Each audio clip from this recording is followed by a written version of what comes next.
Ready. Hey, everybody. Welcome to episode 8 of The Pastor's Buzz. I'm back with the wonderful, the fabulous, the one and only Reverend Mariquin. That's right. That's right. Everybody calls me Reverend. The Reverend Mariquin. We are here. We have got a question this week.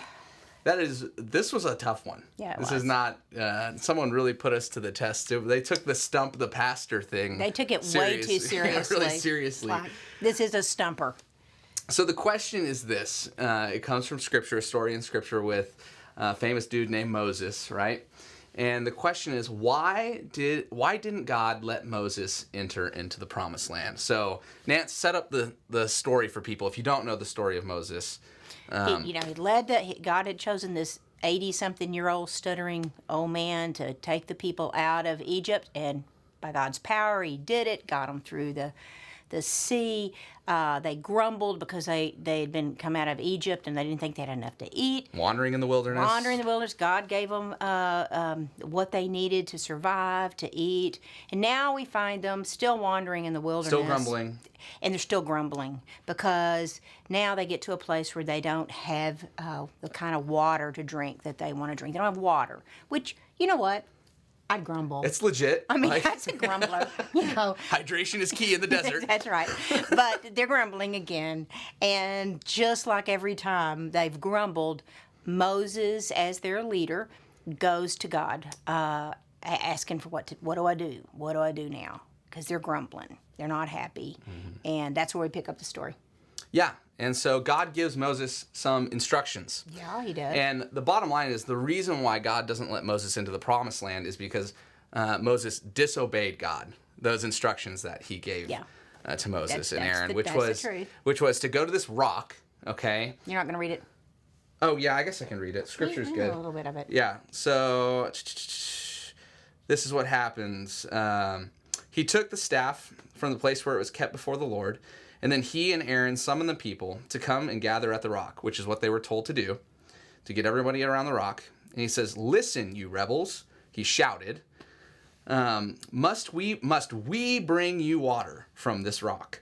Then Moses raised his hand and struck the rock twice with the staff, and water gushed out. So stop. Because stop, because you forgot to say God's instructions. Yes. Right before that were not to strike the rock, but was to speak. Speak to the rock. Speak, strike. And so then he picks up that whole thing about... And he strikes it twice, not once. So and he says to them, like, grumblers, I'm just sick of you, rebels. Yeah, do I have to do everything to you? Does that sound like a parent?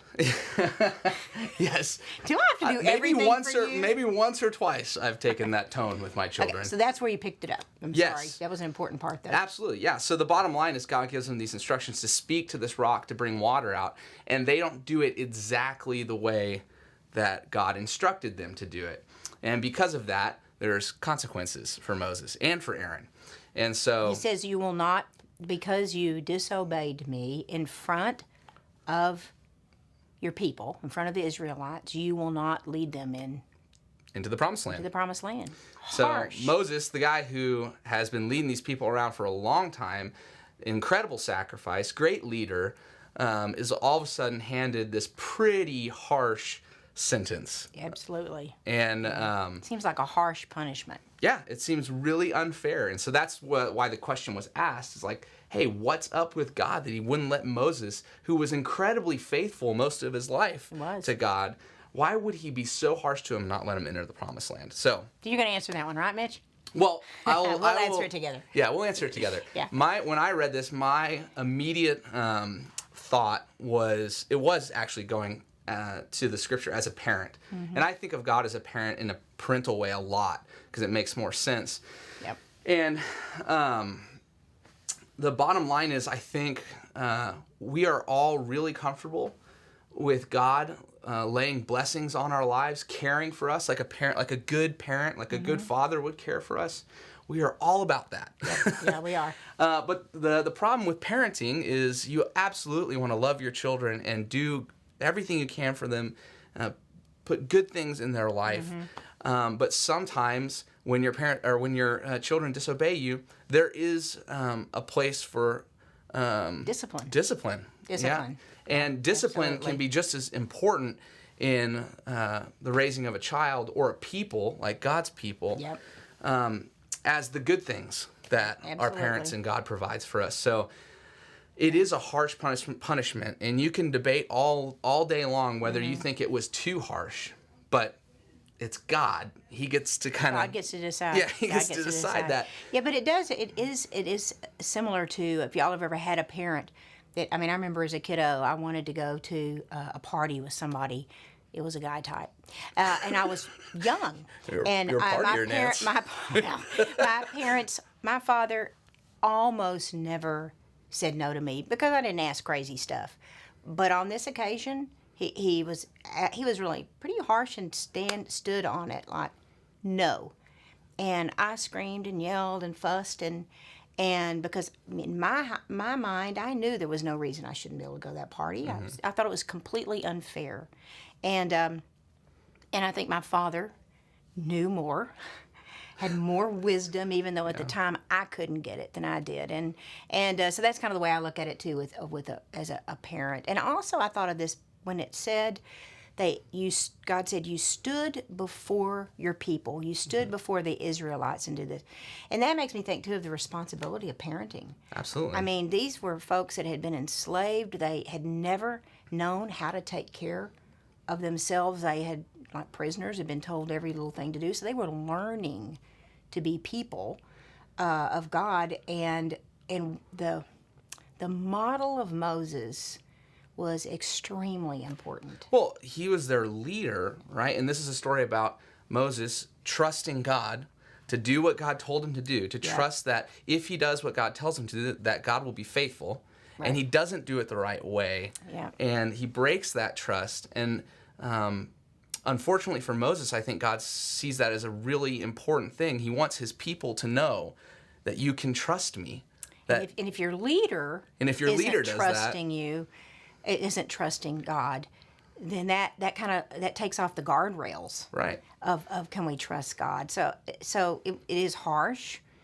If I was God, I wouldn't have been that harsh, but, but I ain't God. And it does seem harsh to us. But if we put it in the context of what you're saying, of parenting and of perhaps of a child if we think of a child that perhaps had been in a very difficult situation and was placed in a home, perhaps in a foster situation or something, put in a home where they had to have some guardrails, Some and boundaries, a parent yeah. that was going to show them what it looked like. Yeah, you have to trust me. And you have to trust me. And so I kind of think of that's the way they were at this point. But it does seem difficult for Moses that he didn't get to do that. But Yeah, I'm just for the record, I'm bummed for Moses. it just doesn't seem right. And that's one of those things. Let's ask God one of these days. Yeah. What's up? Yeah, we can when we all get there. You know what? We'll ask we can take it up with Yeah. God. But and you know what? I'm pretty sure is Moses will go, guys. I'm okay. yeah, Quit worrying about he's me. probably over it at Yeah, this point. He But probably is. Anyway, that was an awesome question. Thank you so was. much. It was Yes, a really it was. a good one. It was a tough one, and we Yeah. appreciate it. Yeah. But until next time, Pastor's Buzz out. Out.